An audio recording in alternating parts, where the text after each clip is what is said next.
Olá, muito bom dia. O NE1 desta terça, 21 de abril, está no ar. É feriado de Tiradentes e se você tá de boa aí no sofá, fica ligado nas principais informações de hoje. Se está trabalhando, como a nossa equipe por aqui, o jornal também é para você. Agradeço demais a sua companhia nos hospitais, em casa. O NE1 é feito para você acompanhar de onde estiver. Você vai ver as atualizações de um incêndio no bairro de Casa Forte, no Recife. Tio e sobrinha morreram e os cachorros da família também. Em Jaboatão dos Guararapes, homem perde a vida num acidente entre duas motos. A saúde mental dos adolescentes nas escolas. Uma pesquisa do IBGE mostra um cenário preocupante. A situação piorou nos últimos anos, principalmente entre as meninas. Você vai ver também algumas dicas de como utilizar o ar-condicionado da forma correta, sem prejuízos na conta de energia. Um documentário feito por jovens conta a história de montadoras de sacola da área central do Recife.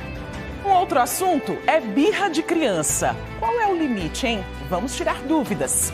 E ainda, uma conversa sobre depressão que mexe com a vida de milhares de pessoas no mundo. E tem aquele momento que deixa a gente com água na boca, os petiscos do concurso Comida de Boteco. O NE1 é todo seu, tem muito mais. Fique com a gente até 13h. Agora são 11h50, feriado, muita gente em casa, descansando, um tempo de conviver com a família e com os amigos. Mas esse também pode ser um momento de atenção, alguém mais quieto do que o normal, isolado no quarto. O que parece apenas um comportamento pode ser sinal de um problema sério. A depressão. Uma pesquisa do IBGE mostra que a saúde mental dos adolescentes piorou nos últimos anos. Principalmente entre estudantes de 13 a 17 anos, com impacto ainda maior entre as meninas. Na sala de aula, os semblantes dos adolescentes podem ser parecidos, mas dentro de cada um existe aquele sentimento ou uma realidade diferente. Para eles, essa fase da vida é bem complicada. Um dos maiores problemas e conflitos que a gente tem aqui é a questão do conhecimento, do autoconhecimento, das confusões que acontecem, das intrigas, de que a gente se afasta muito de amizades, a gente tenta se autoconhecer com base nas outras pessoas, na base da conversa. Eu acho que ser adolescente tem algumas dificuldades sim. Por quê? A questão das amizades, a relação da amizade é muito importante, mas algumas vezes acontecem alguns impasses. Alguma amizade que você, de muitos anos, acontece alguma briga, alguma coisa, e você não sabe reagir com isso. Nesta escola, que fica em Paulista, na região metropolitana, são em média 500 alunos, entre 12 e 17 anos, distribuídos entre as séries finais do ensino fundamental e do ensino médio. Uma vez por semana, eles têm a disciplina socioemocional, onde são discutidas questões internas. O trabalho é feito pela psicóloga Elaine Cristina. Nós já temos aqui na grade do colégio há 8 anos a nossa disciplina de socioemocional. Então, uma vez por semana, eles têm esse momento, né, de descontração, de trabalhar um tema, de olhar para si, de desenvolver essas habilidades socioemocionais, né? Fica muito mais fácil, inclusive, eles reconhecerem que um colega não está bem, que está passando por alguma dificuldade, ou dentro da aula de socioemocional, uma temática vem à tona, e aí a gente chama, né, no caso eu, chamo de forma individual, converso com esse aluno, chamo a família, oriento, e em muitos casos a gente tem que encaminhar para um trabalho terapêutico fora da escola. A adolescência é um momento de grandes desafios. Eu costumo dizer que é uma fase de sofrimento, né? Demandas de amizade, de descoberta de sexualidade, conflitos familiares é uma coisa que acontece muito, relacionamentos, né? Então são coisas que pesam bastante. Escolha profissional, né? Eles também estão nessa fase agora do ensino médio. Para que lado eu vou, para onde eu vou me direcionar? Então é um momento de muita tensão, de muita sobrecarga, e a gente, enquanto escola, pode sim facilitar esse caminho. A saúde mental desses jovens tem sido motivo de estudos. A Pesquisa Nacional de Saúde do Escolar, PENSE, faz parte das ações promovidas pelo Ministério da Saúde em parceria com o IBGE e em colaboração com o MEC. Foi divulgada em 2026 com dados de 2024 e teve como objetivo compreender a saúde e o bem-estar de adolescentes de todo o Brasil. O resultado mostrou uma fragilidade na saúde emocional dos adolescentes e apontou uma maior vulnerabilidade entre as meninas. Essa foi a 5ª edição da pesquisa, que abordou temas como bullying, dignidade menstrual, consumo de drogas e de cigarros eletrônicos. Foram ouvidos estudantes entre 13 e 17 anos, de escolas públicas e particulares. A cada 100 meninas, 25 alegaram perda do sentido em viver. A quantidade é o dobro do observado entre os meninos. Na faixa etária de 13 a 15 anos, quase 4% dos alunos, incluindo meninos e meninas, disseram não ter amigos tão próximos. De acordo com a pesquisa, conforme os jovens crescem, a falta de amigos se torna mais frequente.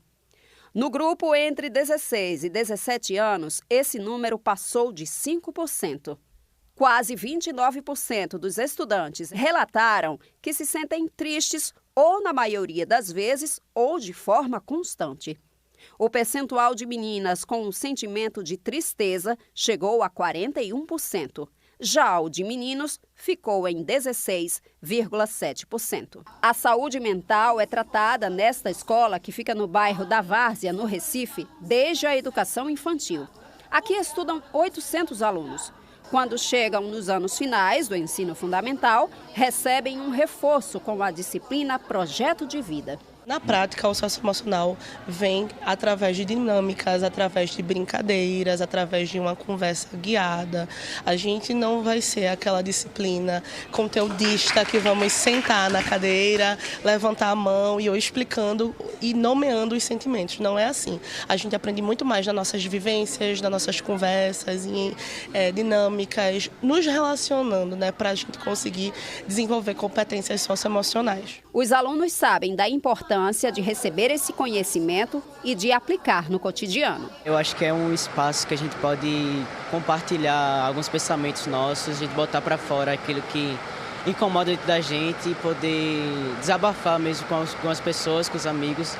É uma matéria que incentiva a gente a compartilhar o que a gente pensa, os nossos sentimentos e não guardar aquilo que pode prejudicar a gente. Tem muita gente que precisa de apoio emocional, tem muita gente que não tem esse apoio emocional em casa e a escola traz isso pra gente, que assim, ela consegue trazer mais apoio pra gente, mais emoção, a gente consegue se abrir para as pessoas aqui dentro, porque a gente sabe que são pessoas que não vão contar esse segredo pra ninguém, esse segredo que a gente conta para as professoras, a gente sabe que ela não vai contar pra ninguém e que que elas vão ajudar a gente a se sentir melhor. É olhar para o lado, né? Sempre estar disposto a acolher. Bora então continuar essa conversa sobre depressão com Beatriz Castro. Bora reforçar os sinais, Beatriz. Boa tarde para você.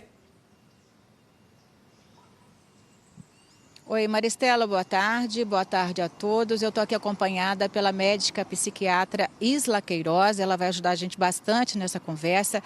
Obrigada pela sua presença aqui em pleno feriado. A gente estava vendo a matéria sobre saúde mental dos adolescentes nas escolas e Maristela pediu para a gente reforçar os sinais. Quais são os sintomas quando o jovem, a criança, adolescente, o adulto estão com depressão? E varia também de acordo com a idade, Isla? Boa tarde. Oi, boa tarde. Meu nome é Isla, como o Bia já falou. A questão da depressão, ela é muito de acordo com a faixa etária, a sintomatologia. Vamos pensar assim, uma criança, quando ela está muito irritada, quando ela tem dificuldade no sono, quando ela começa com queixas de dor de cabeça, dores abdominais, a gente tem que olhar como é que essa criança era. E como que ela está agora? São pequenos detalhes que a gente vai absorvendo, vai olhando e aí vai vendo. Quando chega na adolescência, a gente já vê um pouco mais de tristeza, que na criança não aparece muito, mas é irritabilidade. Mas o adolescente também aparece com tristeza, aparece com irritabilidade, começa sem querer ir para a escola, começa a se isolar, começa a ficar no quarto. Esses são os primeiros sintomas. E os adultos e os idosos? Os adultos, eles têm a questão, é um quadro mais clássico. Geralmente, acima de 2 semanas, todos eles, acima de 2 semanas, que vem esse sofrimento que a gente pode definir como transtorno depressivo, tá? Então, os adultos, eles vêm com o quê? Com a tristeza, com as faltas de prazeres, sem querer sair de casa, começa a ficar disfuncional, sem querer trabalhar. Quando é que a família deve reagir e buscar apoio? A família deve sempre, eu digo assim, a família é a sociedade, a primeira sociedade que a gente tem é a família. Rede de apoio. A nossa rede de apoio, a primeira sociedade, a primeira é a família. Então, se eu não me sinto acolhido nem visto por minha família, como é que eu vou ser visto pela sociedade como um todo? Então, são aquelas pessoas que estão mais próximas, tanto a família biológica como a afetiva, os amigos, observar pequenos detalhes nos seus amigos e aí apoiar. É muito difícil a gente verbalizar o que a gente está sentindo, porque muitas vezes não se sente validado. Então, a gente tem sempre que validar. Eu estou triste. Tudo bem, você está triste, mas o que a gente pode fazer por sua tristeza? E não dizer, você está tão bem, você tem tudo. Não é bem assim. Não é para minimizar, não. Não, a gente não pode minimizar. É importantíssimo validar as emoções da tristeza, do medo, da ansiedade. E aí, o que a gente pode fazer com isso? Porque até os sintomas, eles podem ser bastante graves, não, doutora? Justamente, dependendo, começa. A gente tem a depressão leve, a depressão moderada e a depressão mais grave. Tudo começa com leve. Se a gente começa nesses pequenos detalhes, a gente pode intervir sem medicação, com mudança de estilo de vida. E tudo vai melhorando. E uma coisa muito importante que às vezes passa desapercebido, tanto da criança como do adolescente, do adulto e do idoso também. O idoso já são questões cognitivas, de memória, atenção, se isola, não quer fazer nada. Então, essa mudança de comportamento de uma pessoa que tinha uma forma de funcionamento e de repente ela muda, é aí que é o sinal, eu digo assim, é o sinal verde para o amarelo, que vai para o laranja, para a gente não deixar chegar no sinal vermelho, isso é muito importante. E ficar atento, né? Muito atento. E outra coisa que é muito importante, quando a pessoa perde a esperança. A gente tem que valorizar. A vida não vale a pena. Eu não tenho um sonho. Essas frases, sinais virão, né? Doutora Isla, a gente vai continuar aqui porque vamos pedir para o pessoal colaborar também, que esse assunto envolve tanta gente, né? Tantas famílias, Maristela. E a gente vai continuar aqui para responder as dúvidas dos telespectadores. A gente fica aqui, né, Isla, de plantão, para esperar, que é um assunto muito relevante. Aproveitar que tem muita gente em casa, né? Assim como vocês estão sentadinhas aí nesse cenário tão bonito, né? Tem muita gente também agora no sofá de casa, acompanhando essa boa conversa e tendo a oportunidade de refletir sobre esse assunto que é tão importante. Por isso, nosso QR Code não sai da nossa tela, é do nosso canal Globo, para você participar com perguntas sobre depressão, que daqui a pouco Beatriz Castro está de volta. O Alerta Celular é um serviço da Secretaria de Defesa Social que tem ajudado muita gente a recuperar o aparelho celular depois de um roubo ou furto. Ele permite cadastrar o aparelho e, em caso de ocorrência, dá para conseguir localizar o celular. Neste mês, o atendimento do serviço foi espalhado em alguns pontos da região metropolitana. Natália de Elu está em um dos pontos que fica em Paulista, né, Natália? Boa tarde para você.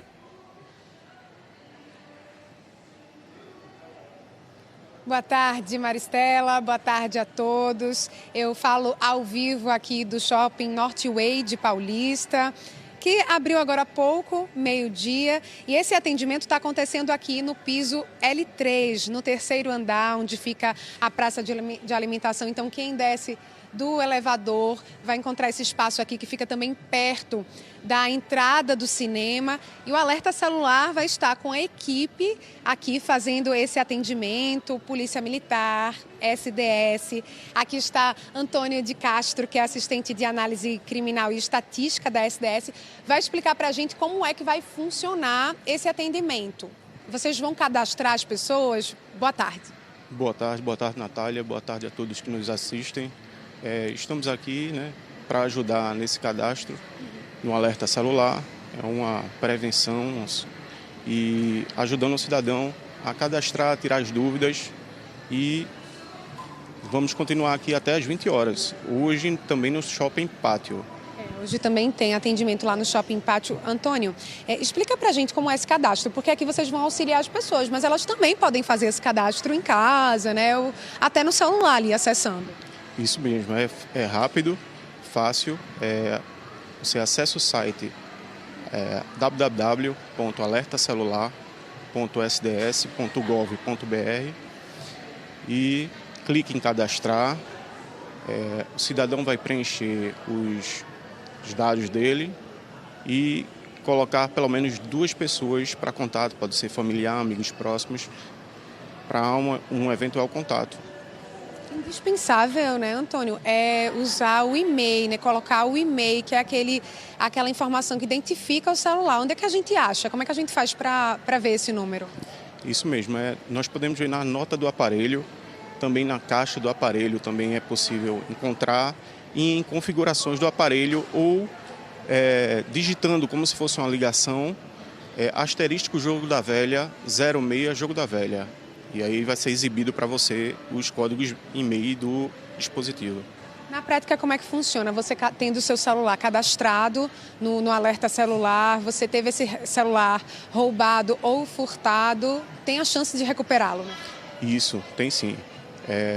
Está sendo um trabalho muito proveitoso e você, após esse cadastro, no caso de roubo ou furto, você ativa o aparelho vai ficar com uma restrição, isso mesmo, e aí nas atividades de rotina da Polícia Militar, eles verificam os aparelhos e ele estando em restrição, ele é direcionado para a delegacia.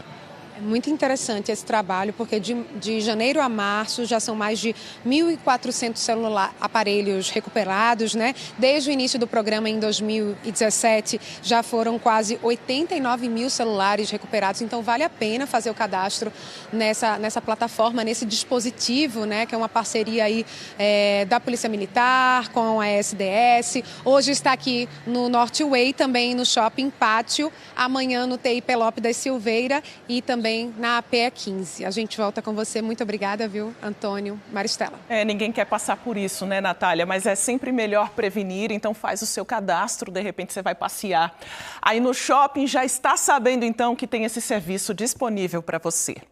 Bora seguir com informações do tempo. Janela do Recife aberta aqui na nossa tela com imagens da área central da cidade. Tá num ritmo diferente hoje, né? É feriado, quase não tem carro passando pelas pontes, o sol aparece entre nuvens. Agora a Avenida Boa Viagem na sua tela, Zona Sul do Recife. Muita gente aproveitando aí a praia, aproveitando para fazer atividade física também. Faz muito calor. A máxima prevista para hoje, de acordo com o Climatempo, é de 31 graus. E com o tempo mais quente, muita gente costuma usar o ar-condicionado direto, né? Uma alternativa que pode trazer mais conforto na mesma proporção que pode pesar no bolso também. Mas, de acordo com especialistas, saber usar e cuidar corretamente do aparelho de ar-condicionado pode evitar sustos e prejuízos com a conta de energia. Para conseguir descansar de verdade, Cláudio liga o ar-condicionado todas as noites. Não importa a época do ano. Ninguém abre mão. A gente, mesmo o quarto, a gente, quando construiu, tem uma excelente ventilação, né? Um corredor de vento aqui com 2 entradas. Mas sem ar-condicionado a gente não sobrevive. É muito quente. O professor de refrigeração e climatização, José Rogério, explica que tanto esse modelo split quanto o outro, do tipo janela, que atravessa a parede, também chamado de ACJ, apesar de terem aparências diferentes, possuem muitas semelhanças no funcionamento.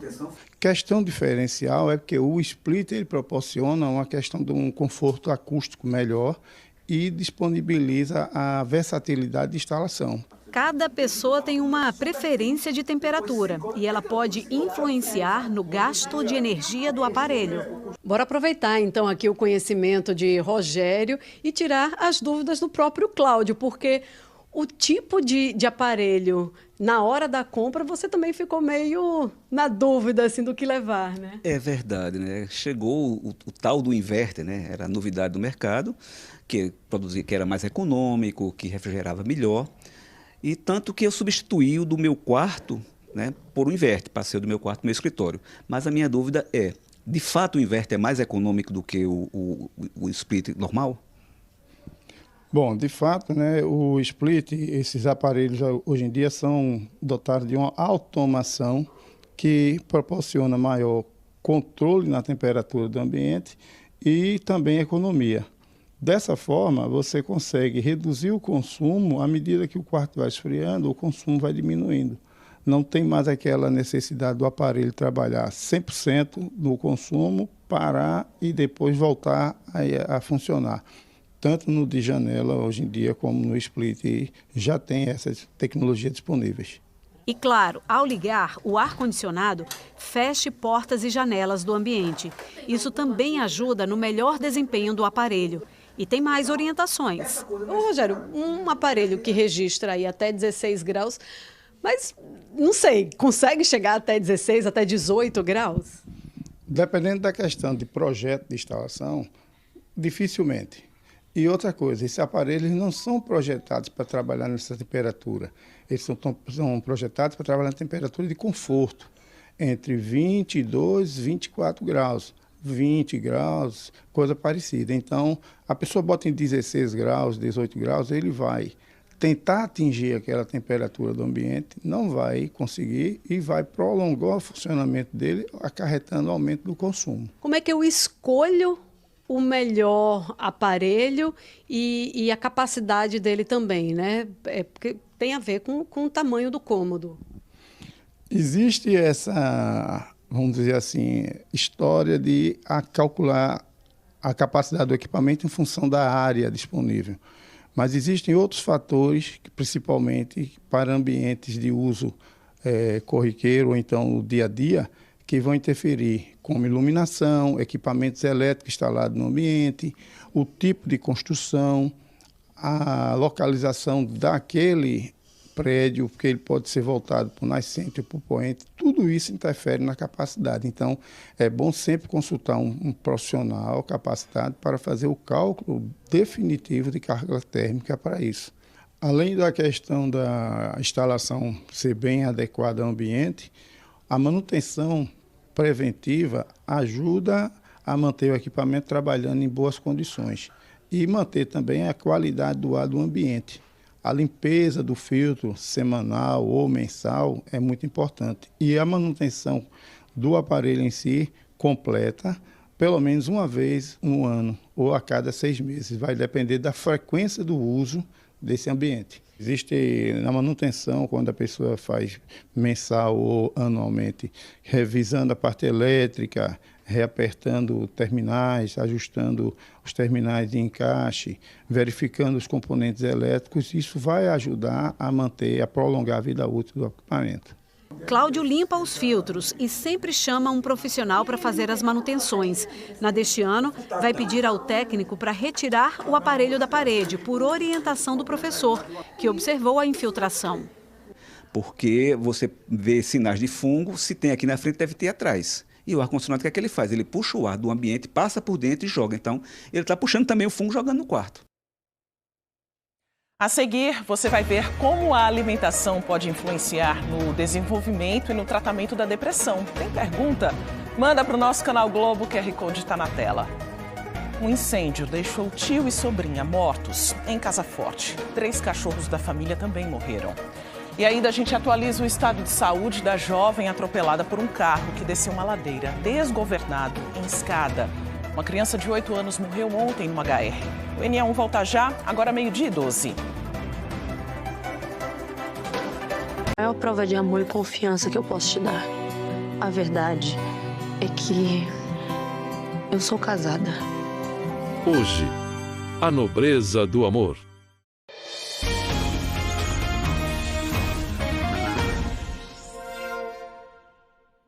N1 de volta e a gente continua falando sobre a depressão, que afeta o humor, pensamentos e o corpo. Beatriz Castro está conversando sobre esse assunto com a gente e chegaram muitas perguntas pelo nosso canal Globo, né, Beatriz? Isso, Maristela, mostra como essa questão é importante e preocupante, né, doutora Isla? Vamos lá para as perguntas. Ana Clara, ela disse que há muito tempo perdeu a vontade de fazer qualquer coisa, sem ânimo para nada, só vontade de comer e dormir. Pode ser depressão? Com certeza, Maria Clara. Seria muito importante você procurar a ajuda de um profissional. No seu caso, a psiquiatria e a psicologia. Com certeza, querida. A Iene Suzeli, como prevenir a depressão nos adolescentes e pré-adolescentes? A primeira coisa que eu falei no início, família. A família é que faz a diferença na vida de qualquer pessoa, inclusive do adolescente. Estilo de vida, alimentação, sono, evitar drogas, isso faz a diferença. É aí que você previne. A Edith Moreira da Silva, desculpa, que tem tanta pergunta, vamos correr. Como intensificar quando a pessoa está com depressão? Tristeza, isso que a gente já falou no começo, tristeza, falta de vontade, falta de prazeres, dificuldade no sono, às vezes dificuldade em memória, tudo isso pode ser uma depressão que está chegando, ou seja, se impactou na sua funcionalidade, isso é que é importante, impactou, pode ser depressão. Silvânia Francisca, chorar constantemente, se sentir triste o tempo todo, pode ser sintomas de depressão? Pode ser sintoma de depressão e de ansiedade. Procura um médico, se cuide, querida. Falando nisso, tem uma pergunta que veio em forma de desabafo do Marconi César de Melo. Ele disse que a depressão fica acumulada em nossas mentes porque não achamos tratamentos com facilidade na rede pública. Particular só é para quem tem condições. E com isso vivemos com esse transtorno. Até quando? Sobra para filhos, esposa e amigos. O que a gente pode falar sobre essa necessidade, esse desabafo do Marconi, doutora? Hoje existe uma rede de saúde mental muito bem estruturada do SUS. Existem os CAPs e os ambulatórios de psicologia. Então seria muito interessante você procurar a unidade básica de saúde e pedir orientação e fazer a sua parte. A gente também não pode terceirizar. O que é que eu estou fazendo que está me deixando triste? Mudança de estilo de vida. Mas a pessoa, ela consegue identificar, eu estou com depressão, vou falar muito sobre mim. Eu achava que estava com depressão, mas eu tive que fazer uma reposição hormonal, era uma questão hormonal. A gente sabe quando é depressão ou não? A gente sabe quando a gente tem tristeza que mexe com a nossa funcionalidade. Mas se eu estou na fase da menopausa, perimenopausa, é importante fazer os exames hormonais para ver se que precisa fazer uma reposição hormonal. Isso é muito importante. Aí não é uma depressão, é a questão hormonal que precisa ter reposição. E confunde o sintoma. Que aí confunde o sintoma. E aí não adianta tratar a depressão porque eu preciso de reposição hormonal, entendeu? Outra pergunta do Alain Michel Araújo Lima. A grande exposição nas redes sociais pode trazer a depressão? Depende muito do conteúdo acessado. Tudo na vida é o equilíbrio. Tudo, Bia. Nós podemos acessar tudo com equilíbrio. E vamos ver o que nós estamos acessando. Qual o conteúdo, isso que é o mais importante. As pessoas querem mostrar que vivem bem, que estão viajando, que sempre tá bom, mas não é assim para todo mundo. Isso acaba pesando também na sua depressão. Dependendo. Se isso mexe comigo, eu não vou ver. Se eu vou acessar uma rede, tipo Instagram, TikTok, que isso bata nas minhas coisas, nas minhas crenças pessoais, eu não devo acessar. Eu devo acessar conteúdos que sejam bons para mim. Aí sim, vale a pena acessar. Aqui, que interessante. Vamos falar com a professora Elisama Gomes dos Santos. Sou professora e fiquei afastada 18 meses com depressão. Faço tratamento. Decidi voltar e todos os sintomas voltaram mais fortes. Não entendo como algo que amo fazer me faz tão mal a ponto de não querer viver. O que você diria para ela? Eu diria que você procure ajuda. E se você quiser entrar no meu pessoal, no meu Instagram, vai lá que a gente conversa. Por favor, estou te aguardando. A Taina Cláudia da Silva diz que sintomas como irritabilidade com frequência, dores de cabeça, querer ficar sozinha, não querer mais fazer amizades, ter o sentimento de tristeza, está ligada à depressão? Com certeza, isso também pode ser depressão. Procure ajuda. Não me esqueça, não deixe aumentar. Vá lá. William Viana, por quanto tempo pode persistir um quadro depressivo? A sensação contínua de falta de esperança e de sentido na vida tende a cessar espontaneamente ou exige intervenção? Depois de mais ou menos 2 semanas, você tendo esses sintomas, a gente já pode pensar em depressão. Não me espere, sem tratamento você não vai melhorar, com certeza. Você precisa de ajuda, é isso que você está precisando nesse momento. Joyce Lidiane, ela quer saber como ela pode ajudar uma pessoa que ela está pressentindo que está com depressão. Já tive, às vezes, a sensação de que quer ajudar, mas não sabe como é que ela pode chegar, se apresentar e ajudar. Acho muito importante sua pergunta. Valide. Tipo assim, bem claro, se eu estou triste, você vem para mim e diga, eu te acolho, eu entendo, eu estou com você. Como nós podemos fazer para melhorar essa tristeza? Estou aqui para te ajudar. Escuta compassiva. É isso que você pode fazer. A Ana Maria pergunta, criança tem depressão? Com certeza. Criança, adolescente, adulto e idoso. Todos podemos ter depressão. Como é o tratamento para a depressão? O tratamento para a depressão inicia-se logo com mudança do estilo de vida. Existe hoje a medicina do estilo de vida, que tem a ver com alimentação saudável, uma dieta anti-inflamatória, a higiene do sono, evitar drogas lícitas e ilícitas, uso abusivo, conexões saudáveis, atividade física. São os pilares da medicina do estilo de vida. Então, é por aí que a gente combate a depressão. Só mais uma, doutora Isla, da Cristiane Luna. Ela pergunta se despersonalização é um sintoma de depressão. Com certeza. Inclusive, se você está tendo este sintoma, procure um médico, porque pode ser depressão ou tantos outros transtornos mentais. Procure um médico, querida. E o que é despersonalização que ela está dizendo aqui? A despersonalização é mais ou menos como se você... Eu estou dando um exemplo bem claro para as pessoas entenderem, tá, Bia? É como se você saísse do corpo e você visse você. É meio complicado eu te explicar, mas despersonalização é mais ou menos assim. Então, é um sintoma mais grave. Quando a depressão já está avançada. Pode ser outros transtornos também, não só depressão. Pode ser uma crise de meltdown, shutdown do neurodivergente, do TEA. Pode ser um transtorno bipolar, pode ser uma depressão grave. Por isso que uma crise de ansiedade, de pânico grande pode também dar. Então, tem que ser avaliado por um psiquiatra nesse caso. As pessoas, então, têm que estar mais atentas ao outro, né? Com quem a gente convive, com o amigo, com a família, tem que ter mais empatia, né? Todos nós podemos ficar de olho e observar esse sintoma. Eu sempre falo, tem uma teoria da dupla empatia. Eu posso fazer tudo para estar bem com você, mas você também tem que fazer tudo para estar bem comigo. E eu acredito numa coisa, eu acredito na força do amor.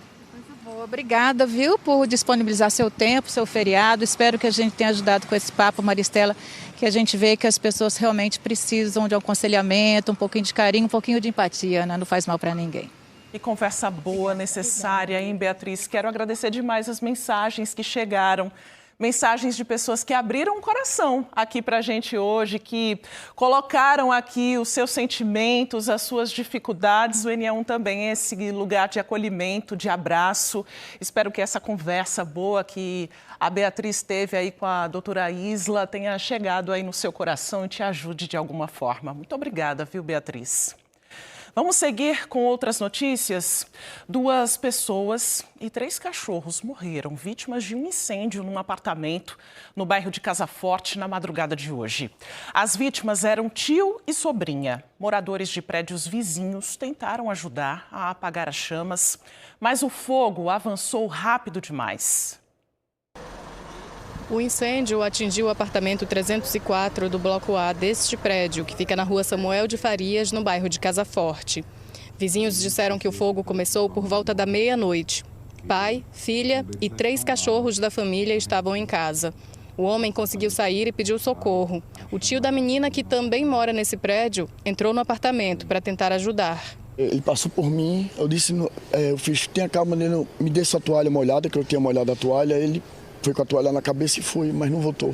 Aí ele ficou gritando, eu gastando os extintores, os prédios do lado, tudo trazendo, tem uns 15 extintores lá, gastou tudo que podia e não apagava.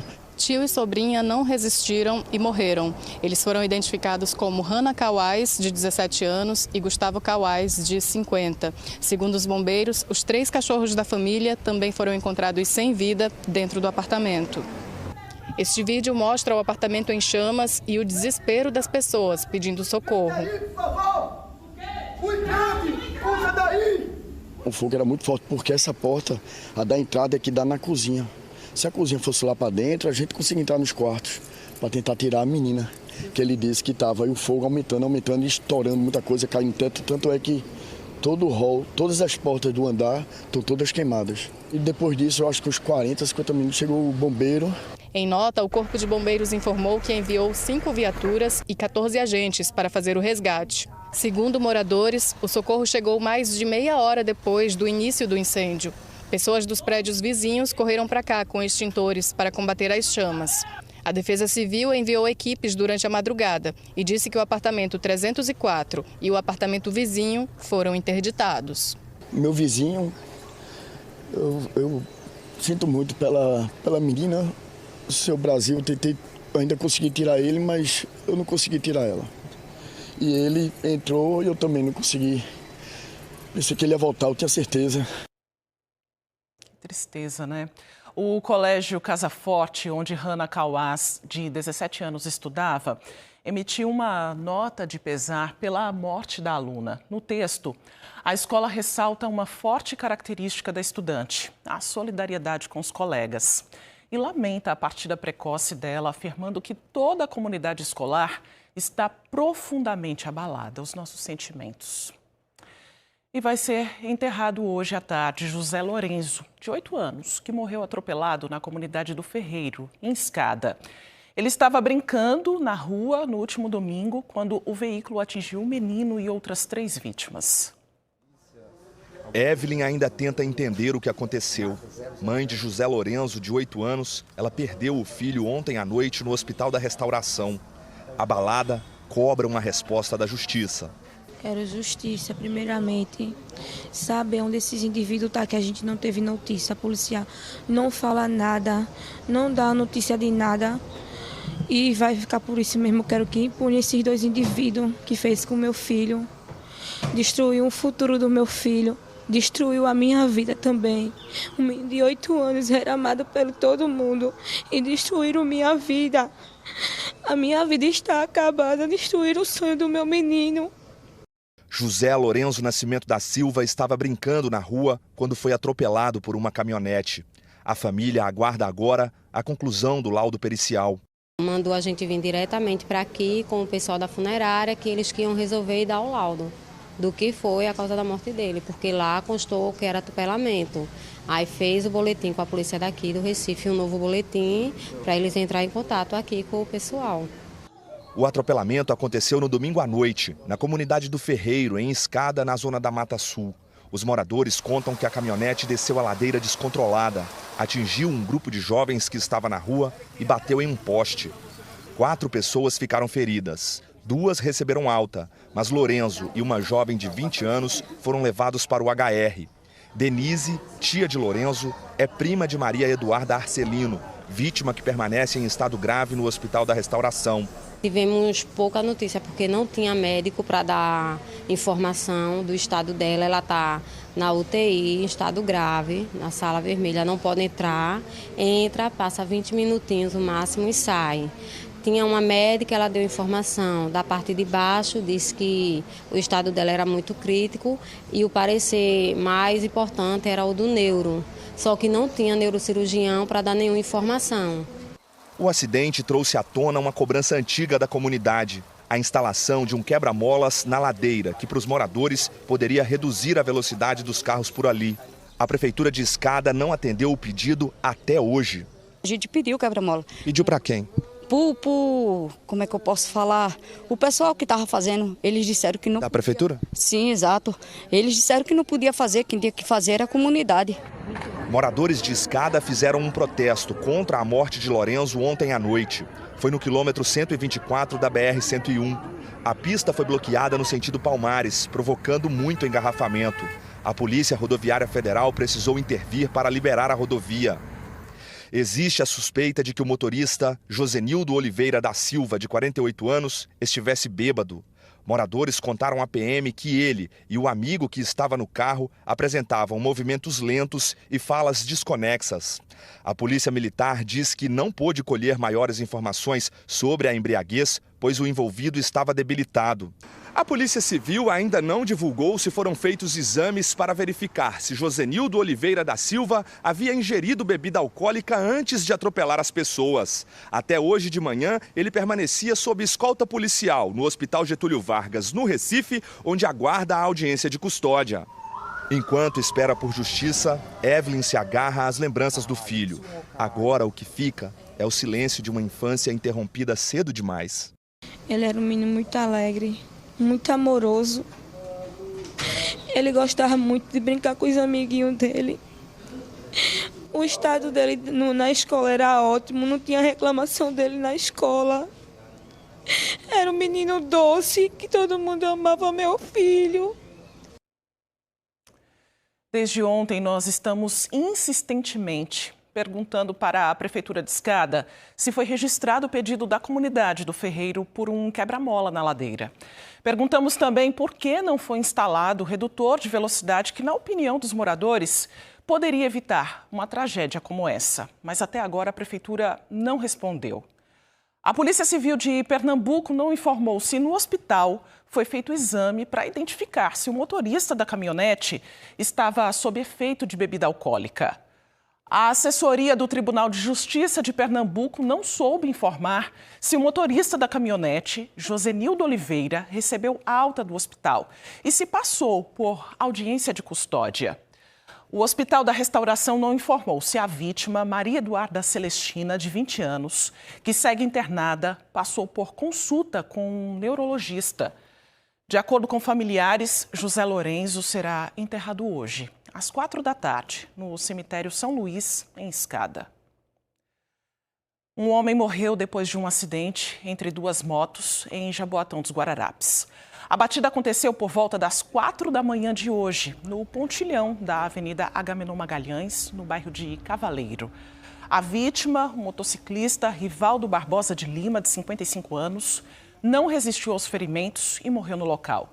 Por causa do acidente, o pontilhão ficou interditado, deixando o trânsito complicado durante boa parte da manhã. Guardas de trânsito foram até o local para orientar os motoristas e organizar o tráfego na região.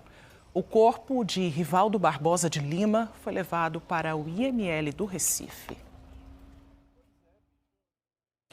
A gente segue com outros assuntos. Durante a primeira infância, o cérebro de uma criança ainda não está completamente formado. Áreas responsáveis pelo controle das emoções, do comportamento, seguem em formação. Aí, nesse contexto, a chamada birra surge como uma manifestação das emoções, sentimentos, vontades e necessidades das crianças. É uma fase importante do desenvolvimento infantil, mas que pode ser bastante desafiadora para muitas famílias, né? Camila Torres vai conversar com a gente sobre esse assunto para ajudar as famílias, né, dessas crianças a desenvolverem outras formas, né, que elas possam aí expressar as suas emoções. Camila, boa tarde. Boa tarde, Maristela. E o nome birra já vem com uma carga negativa muito grande, gente. Quando, na verdade, a gente precisa olhar para esse momento com frieza e entender que, na verdade, existe ali uma manifestação de necessidade que não está sendo entendida. Não é fácil, viu, pessoal? Deixa eu conversar com o Sol da Costa, que é psicóloga. Ô, Sol, explica pra gente, assim, por que a birra acontece? Boa tarde. Boa tarde, Camila. Boa tarde a todos. Então, a birra, na realidade, é uma tentativa da comunicação da criança que está ali tentando se estabelecer ali com os pais, com o mundo. Quando a gente fala da birra, a gente tem que entender que ele é um comportamento. Ele é um comportamento que vem dessa falta de repertório, da falta de habilidade que a criança ainda não tem de estar ali se comunicando. Então, a gente como cuidador, quando responsável, a gente tem que manter a calma, que é muito, muito difícil, especialmente quando ocorre em ambientes públicos, né? Mas ter ali a frieza, como você estava contando, né, de que a gente tem que ter essa calma de poder estar ali para ela e poder ter essas estratégias de fazer. Desculpa. A estratégia de ajudar a criança a se organizar. A se organizar, justamente, porque ela não tem esse repertório, especialmente das fases de 0 a 5 anos, que é uma fase que a gente já está ali, que já apresenta muito esses comportamentos de birra, né? Bora dar aqueles exemplos que você já tinha me contado antes. O que a gente, que eu estou falando adulto, né? O que a gente pode fazer com a criança na hora que vem esse comportamento todo desorganizado? Desafiador, né? Exatamente. Exato. Quando a criança está ali tentando se comunicar, a gente não pode se precipitar, não pode tentar gritar com ela, devolver em atitudes assim agressivas. A gente precisa, de fato, se organizar, dar modelo para ela de como se comportar, ou seja, tentar manter a maior calma, que é muito difícil, né? Nós como pais, como cuidadores, mas assim, tentar respirar fundo. No momento, por exemplo, que ela está ali gritando, esperneando, é manter, primeiro, antes de mais nada, a segurança física dela, segurar ela um pouco, só para que ela não consiga jogar objetos, para que ela não consiga bater em outras crianças, não consiga bater em você, mas assim que você conseguir perceber a deixa, que ela é capaz de estar ali trocando com você, é tentar fazer, por exemplo, que na psicologia a gente chama, né, de respiração profunda, de contar regressivamente 5, 4 segundos, respirar com ela, para que então a gente consiga negociar, assim, comunicar, explicar para ela, veja, você está cansada, você está frustrada, você está com fome, tentar entender qual é a origem desse comportamento dela, desse comportamento desafiador, porque muitas vezes o que as crianças estão pedindo é atenção, é tentar se comunicar com o adulto para se fazerem entendidas, sabe? E muitas vezes nesse momento tão desafiador, né, existe um tanto que é da criança e existe um tanto que é do adulto, né? Exato. E aí tem a criança precisando de ajuda e tem um adulto que às vezes está precisando de ajuda também, né? Exato, justamente, é aquela expressão, que precisa-se de uma aldeia para criar uma criança. A gente, como adultos responsáveis, nós temos que tomar a responsabilidade de entender. A criança precisa desse suporte, mas nós, como adultos, também precisamos estar regulados para tal, né? Então, a priori, a gente tem que perceber, precisar direcionar esses cuidados quanto melhor possível. O que isso quer dizer? Tentar sempre dividir as atividades do cuidado daquela criança para que um cuidador específico não fique sobrecarregado e termine também piorando a qualidade de vida ali, tanto daquela comunidade, daquela família, como da criança, para que no momento da birra em si, aquele cuidador não esteja sobrecarregado. E se não conseguiu naquela birra, o que fazer? Então, justamente, a gente tem que entender de que quando a criança está fazendo aquela birra, a gente tem que fazer o máximo para não ceder. Por que isso? Porque a criança vai entender que quanto mais ela fizer aquele comportamento de birra, pior vai ser na próxima vez, que ela vai entender, poxa, se eu fiz esse comportamento e eu consegui agora o que eu queria, não me comunicando, não realmente estabelecendo esse vínculo com meus pais, meu cuidador, enfim, ela vai entender que na próxima ela só vai conseguir as coisas se ela fizer aquilo, se fizer aquele comportamento piorado, né? Sol da Costa, psicóloga, trazendo orientações aqui pra gente. E lembrar, a gente tem sempre a oportunidade de fazer melhor pela nossa criança e a gente é que tem que assumir o papel do adulto da relação, Maristela. Conversa boa também, viu, Camila Torres? Muito obrigada aí pelas orientações. O NE1 de hoje está falando também de depressão, uma doença que envolve muitos fatores e vai além do emocional. Estudos recentes mostram como a alimentação pode influenciar no desenvolvimento e no tratamento também. Deficiência de nutrientes, consumo excessivo de ultraprocessados e até a relação emocional com a comida podem influenciar diretamente o funcionamento do cérebro e o humor. Bora voltar então a falar com Beatriz Castro sobre esse assunto. Que tipo de alimentos podem ajudar no tratamento, Beatriz?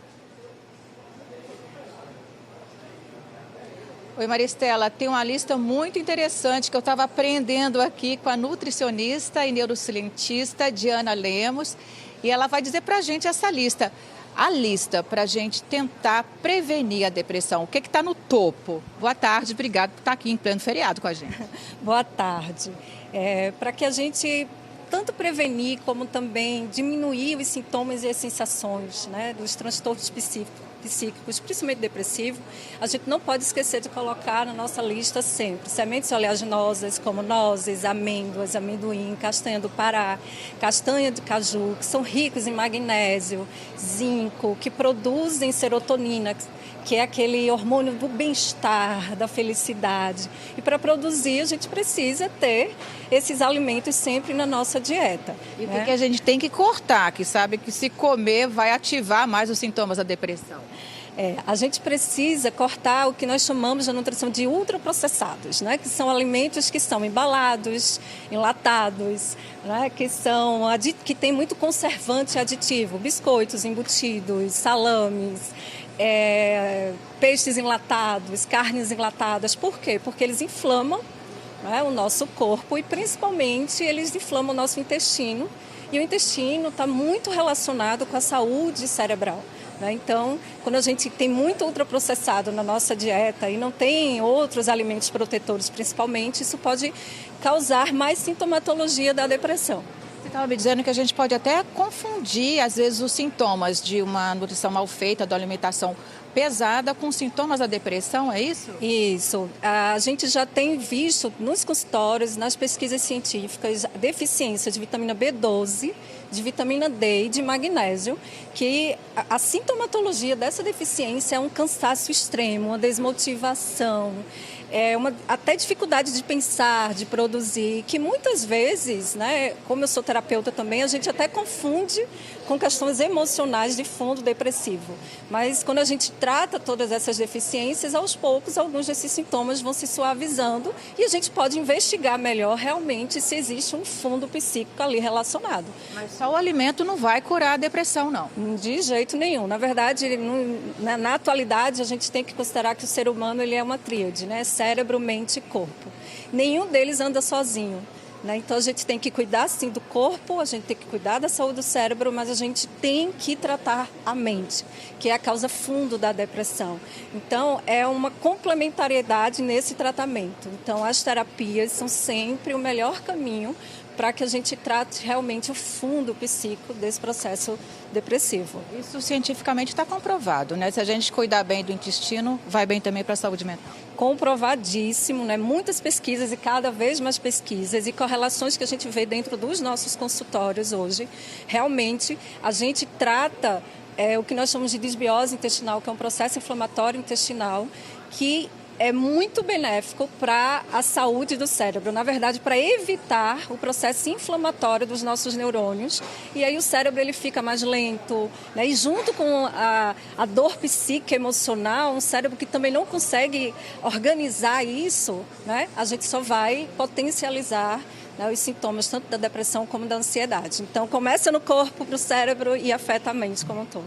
Obrigada, querida, pelas informações. Só para encerrar, eu te cortei, mas peixe é bom também, né? Para evitar. O peixe é rico, né? Os peixes de água profunda, os mais gordurosos, rico em ômega 3, né? Que muita gente tem suplementado, mas a gente pode encontrar, sim, nos peixes e em algumas sementes também. Obrigada, Diana. Bom feriado, Maristela. Boas orientações, hein, Beatriz? A seguir, a gente mostra mais um participante do concurso Comida de Boteco e ainda um documentário feito por jovens. Em breve, um novo Centro TEA NDI com a primeira terapia pública do Nordeste com uso de cavalo. Hospital da Criança, uma entrega para a vida toda. Prefeitura do Recife.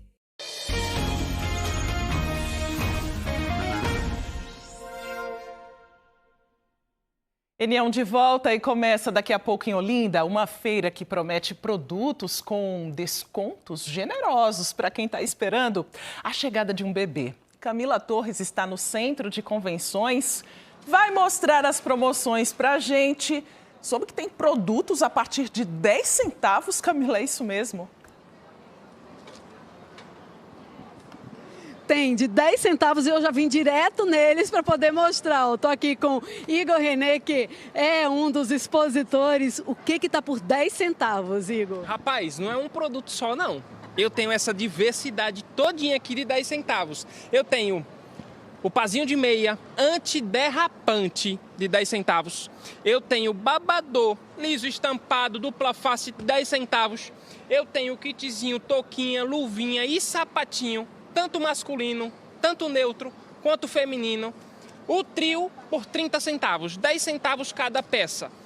Temos também, na farmácia aqui, do nosso amigo do lado, lenço umedecido por R$ 1,99. Então, assim, esses preços você não encontra em absolutamente lugar nenhum. só aqui na Expo Bebê e Gestante. Gente, eu tô rindo, porque direto de Caruaru, nessa expressão toda, ó, o stand está aqui sendo organizado, não só o dele, como dos outros comerciantes também, porque a exposição começa daqui a pouquinho, tá, gente?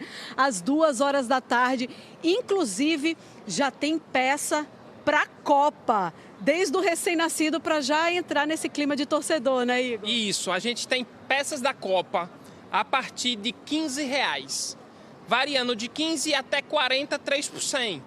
Vai para todos os bolsos, todos os gostos, todos os estilos. Então corre aqui para nosso stand que a gente tem muita coisa boa com precinho acessível te esperando. Ô Igor, ó, boas vendas, viu? Igor falando em nome de todos os comerciantes que vão expor de hoje até domingo, tá, pessoal? Todos os dias, de 2 da tarde até as 10 da noite, não paga para entrar.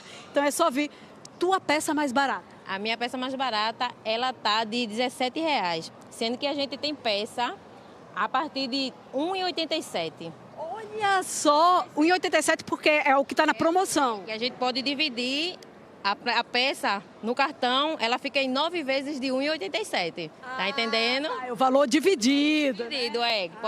Uma peça você pode dividir em 9 vezes. Maravilha. Então tá, ó, pode vir para tentar o desconto à vista, pode vir para poder fazer parcelado.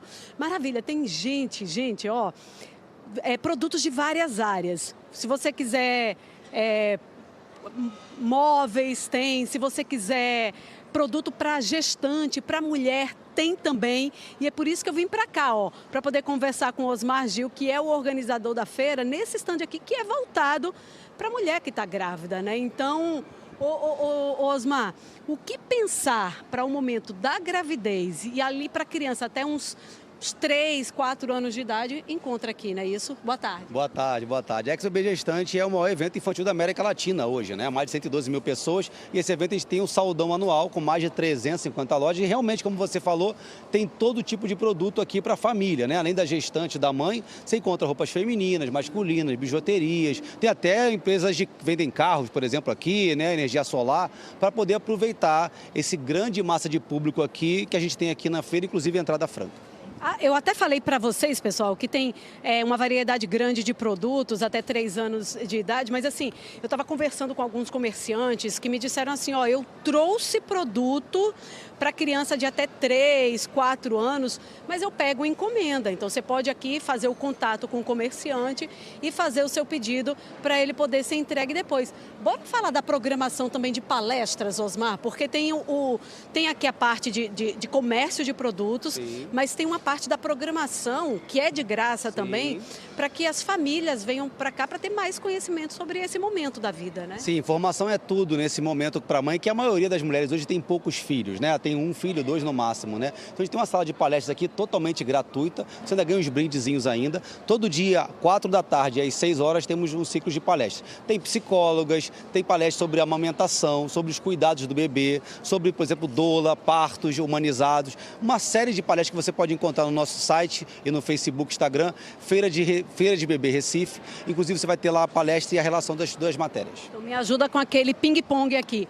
De hoje até domingo, das 2? De 14 às 22 horas, hoje, terça-feira, dia 21 até o dia 26, domingo, 14 às 22 horas todo dia e de graça. Você pode vir, não paga nada, nem você, nem a sua família. E se você estiver grávida, ainda ganha R$40 de vale compras. Olha só, pessoal, então o evento aí programado e lembrando que é no Centro de Convenções de Olinda. Maristela. E dá para sair, pelo visto, com o enxoval completo, hein, Camila?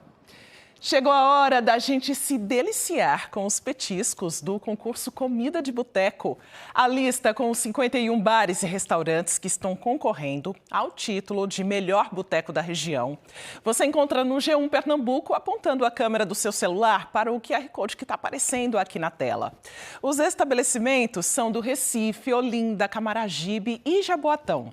Nesta 26ª edição, cada bar ou restaurante preparou um petisco exclusivo que precisa ter verduras na composição ao preço único de R$40. Bora então conhecer um pouco do Casa de Manhinha, em Candeias, Jaboatão dos Guararapes.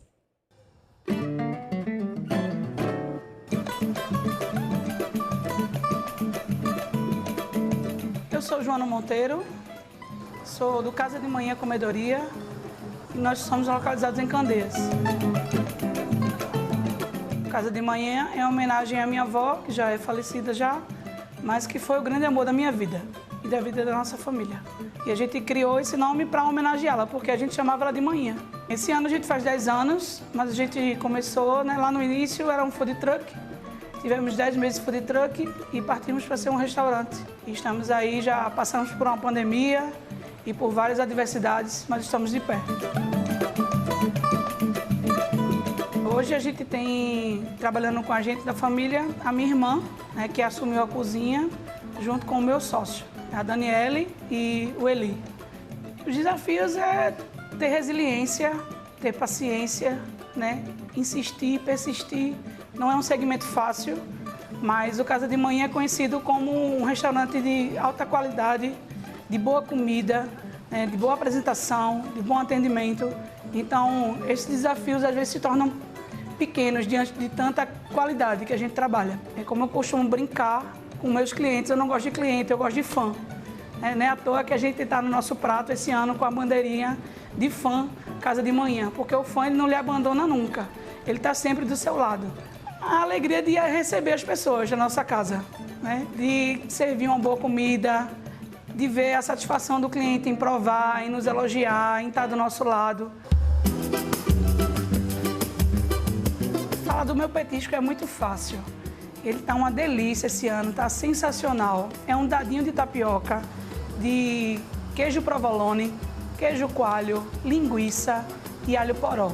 Ele vem um crisp de alho poró, uma geleia cítrica apimentada.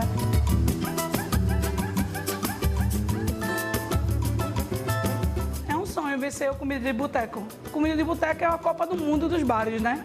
E a gente é mais do que merecedor desse prêmio. A gente já está há alguns anos competindo e sempre trazendo o melhor do melhor que a gente pode trazer.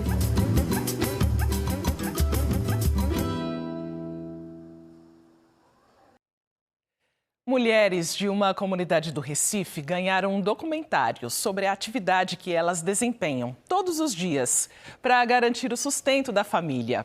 O curta-metragem foi produzido por jovens com o objetivo de valorizar o lugar onde essas mulheres vivem e reconhecer a força delas. Vila do Papel, uma entre tantas comunidades do Recife, fica quase despercebida entre o bairro de São José e a Ilha Joana Bezerra.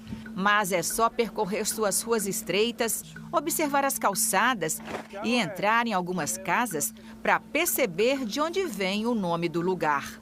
Aqui dentro a gente vai encontrar pilhas e pilhas de papel. E é através de um trabalho invisível que elas se transformaram na principal fonte de renda para as mulheres da comunidade.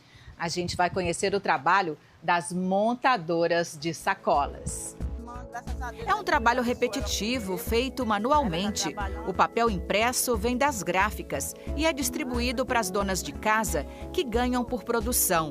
Por isso, elas correm contra o tempo, tentam superar o cansaço e se envolvem em jornadas de trabalho que atravessam o dia. Tem hora que a gente vai dormir de 11 horas, meia-noite. Tem muito esfregar, só um pouquinho assim, quero mais não. Por quê? Não consegue fazer o que a gente faz. Tem hora que a gente está com a coluna doente, tem hora que a gente está gripado, tem hora que está doente, mas a gente está aqui trabalhando. Compensa?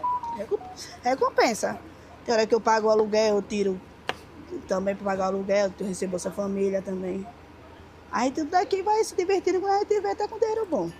Glaucilene divide a mesa de trabalho improvisada com Gilvane. Entre muita conversa, uma passa a cola no papel e a outra fixa a alça. Para cada 1.000 sacolas, elas recebem R$60. A média é de 3.000 sacolas por dia. Só param para esticar as pernas. É quando o passinho serve para destravar o corpo. Tudo com bom humor. Direita, esquerda, direita, esquerda. De 7 da manhã até meio-dia sentada. Só sai, só se levanta para contar as bolsas e levar para lá, no carrinho. As primeiras dobradoras ou montadoras de sacolas trabalhavam para uma gráfica da comunidade que fechou há quase 30 anos. Elas continuaram o ofício recebendo material de outras gráficas. A habilidade foi passando de mãe para filha. Elas até desenvolveram uma estratégia de produção. É muito interessante como as mulheres dividiram a montagem das sacolas em várias etapas. Cada uma se especializou numa parte da produção. É como um trabalho de formiguinha. A Adriana, por exemplo, se especializou em colocar os ilhoses, onde vai passar uma fita para fazer a alça da sacola. 4 ilhoses em cada sacola, uma fita, e ela recebe R$ 45,00 por 1.000 bolsas de papel. A Adriana gosta do que faz e sente falta deste trabalho. Eu tinha muita crise, né? Do nada eu ficava chorando e fui pro médico e a médica disse: você tem que procurar alguma coisa para fazer, para ocupar sua mente. Então eu tive essa oportunidade e hoje eu trabalho há mais de 5 anos, né?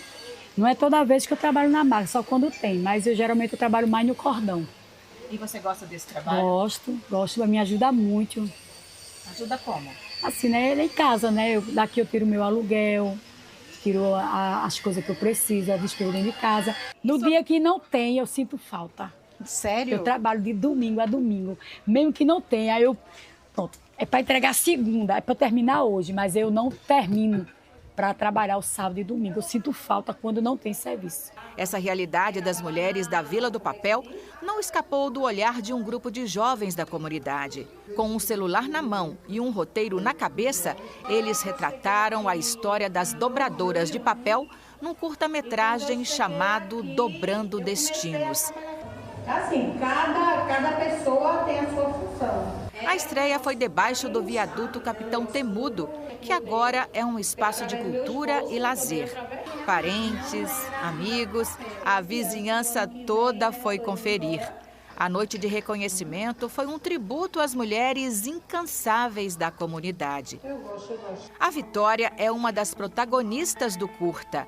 Aos 21 anos de idade, casada com uma filha, ela encontrou no trabalho com o papel uma maneira de administrar o próprio tempo, ficar perto de casa e ajudar nas despesas. Eu acho muito bom para mim, né? E também para outras pessoas, minhas colegas. E para mim é um passatempo, entendeu? Eu gosto de verdade. E o que você achou de contar a sua história num Foi documentário? muito bom, entendeu? Foi muito bom. Para as pessoas reconhecer, entendeu? As pessoas verem meu esforço, as pessoas verem meu trabalho que eu faço dia a dia. O documentário surgiu depois que 10 jovens fizeram uma oficina de produção audiovisual como parte do projeto Janelas da Resiliência, uma iniciativa de um programa de revitalização das comunidades do Recife, o Promorar. A Daniele foi uma das professoras e confirma: o documentário foi todo pensado e produzido pelos jovens. Que eu acho que isso também é o diferencial do audiovisual, né? Dá a oportunidade da gente contar nossas próprias histórias. Então, tá aí, viu a história, que muitas vezes é uma história ali do dia a dia, que a gente nem olha com esse cuidado, mas quando a gente tem a tarefa de transformar isso num filme, a gente já olha com uma forma diferente e transforma a realidade da gente. A aluna de 20 anos trabalhou como técnica de som e aprendeu muito com a nova experiência. Tem que contar uma coisa boa daqui também, né? Que o povo pensa muita coisa daqui, que pensa muito negativo daqui. Aí a gente pegou e fez, por que não fazer uma coisa boa? Falar sobre os trabalhos das mulheres, né? A história de cada uma. Aí a gente fez o roteiro e fez. E o que você achou do resultado? Eu amei. O resultado eu gostei muito. Aí eu fiquei quase vontade de chorar lá. A Rayane, de 29 anos, dirigiu, produziu e gravou boa parte das imagens. Ela contou a história com o olhar de quem melhor conhece a realidade da Vila do Papel. Que as pessoas entendam que aqui só não existe violência, sujeira, sabe? Que existem outras coisas para além disso. Porque a galera tem um retrato muito distorcido do que é a comunidade, do que é uma favela. Então, eu acho que isso é bacana até para isso mesmo. Então, o curta cumpriu a missão dele? Sim, com certeza. Feliz com o resultado? Muito, muito, muito. Da vida real para as telas, o ofício das dobradoras de sacolas ganhou projeção e mostrou a garra das mulheres que não se dobram diante das adversidades. Que orgulho ter agora todas essas histórias bem documentadas e registradas, né? Agradeço demais a sua companhia e participação no NE1 de hoje, que volta amanhã. Vai lá no Globoplay para rever e compartilhar todas as nossas reportagens. Uma ótima tarde para você, bom almoço. Fique agora com o Globo Esporte.